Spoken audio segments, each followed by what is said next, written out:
Magic in Morning.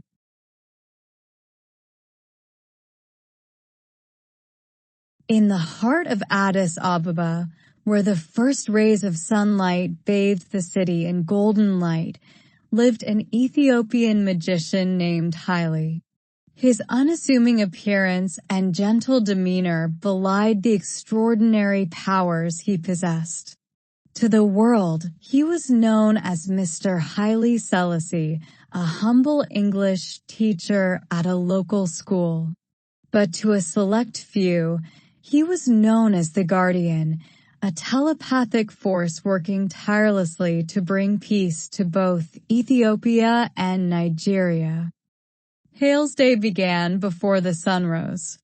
In the dim light of dawn, he sat cross-legged on the floor of his modest home, surrounded by ancient books and artifacts that had been passed down through generations.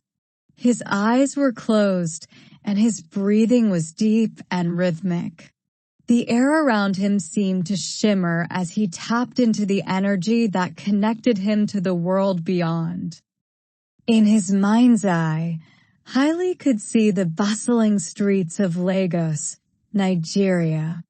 The city was alive with activity, even in the early morning hours.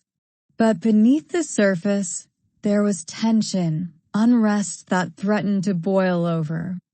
Haile focused his energy on the people, sending waves of calm and understanding through the air. He could feel the energy shifting as arguments dissolved into peaceful conversations, and anger gave way to empathy. Haile opened his eyes and smiled. The first task of the day was complete. He rose and prepared for his day as a teacher, knowing that his true work had already begun. At the school where Haile taught, he was beloved by students and colleagues alike. His lessons were always engaging, filled with stories that captivated the imagination. Today, he was teaching a class on the power of language and communication. As he spoke, his words carried more than just their literal meaning. They carried a subtle influence, a gentle push towards understanding and cooperation. His students listened intently, unaware of the magic at work. Haile had a way of bringing out the best in people, encouraging them to think critically and communicate openly. By the end of the lesson, the classroom was buzzing with ideas and enthusiasm. As the students filed out for their break, Haile felt a familiar tingle at the back of his mind, a call from Nigeria. He excused himself and made his way to a quiet corner of the school. Closing his eyes, he reached out with his mind.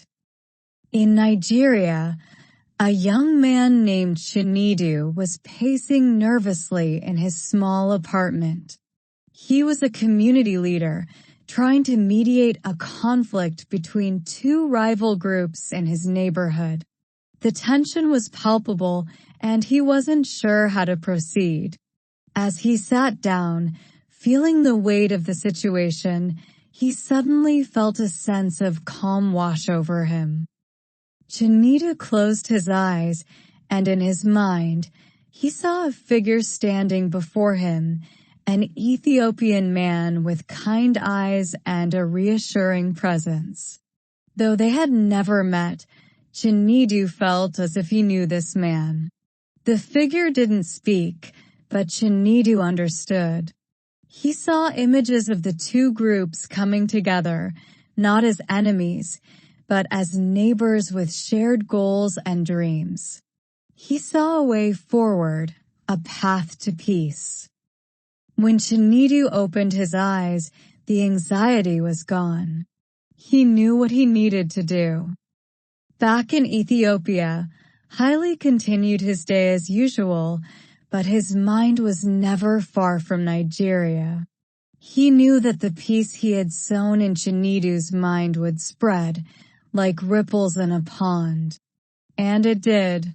By the afternoon, the conflict in Chinidu's neighborhood had de-escalated. The two groups sat down together, guided by the same sense of calm and purpose that Haile had instilled in Chinidu. But Hale's work was far from over.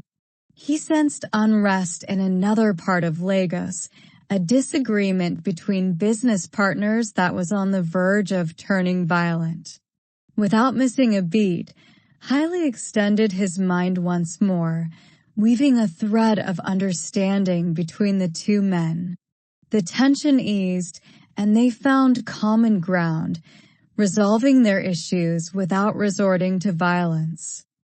As the day wore on, Haile continued to monitor both Ethiopia and Nigeria, using his powers to influence events in subtle yet profound ways. Whether it was a disagreement in a marketplace or a heated debate in a government office, Hale's presence was felt. His influence was never forceful, only a gentle nudge in the right direction, guiding people towards peace. As the sun began to set, Haile returned home, feeling the weight of the day's work. He was tired, but it was a good kind of tired, the kind that came from knowing he had made a difference. He sat down in his small living room, the room filled with the warm glow of the setting sun. Haile closed his eyes and took a deep breath, reaching out with his mind one last time. He felt the peaceful energy that now flowed through the streets of Lagos and the neighborhoods of Addis Ababa. The people were calm, their minds at ease. Conflicts had been averted, and understanding had been fostered. Haile smiled to himself. He knew that the peace he had helped create today was only temporary. Tomorrow would bring new challenges, new conflicts. But that was the nature of his work. As long as there was unrest in the world, he would continue to be the guardian, watching over Ethiopia and Nigeria, ensuring that peace always had a fighting chance. The sky outside darkened, and the city lights began to twinkle in the distance. Haile rose from his seat and prepared for bed, knowing that the cycle would begin anew with the dawn. But for now, there was peace, and that was enough. With a final glance out the window, Haile lay down and closed his eyes, letting the quiet of the evening settle around him. His mind drifted, not to sleep, but to the dreams of others, dreams of peace, unity, and a better tomorrow.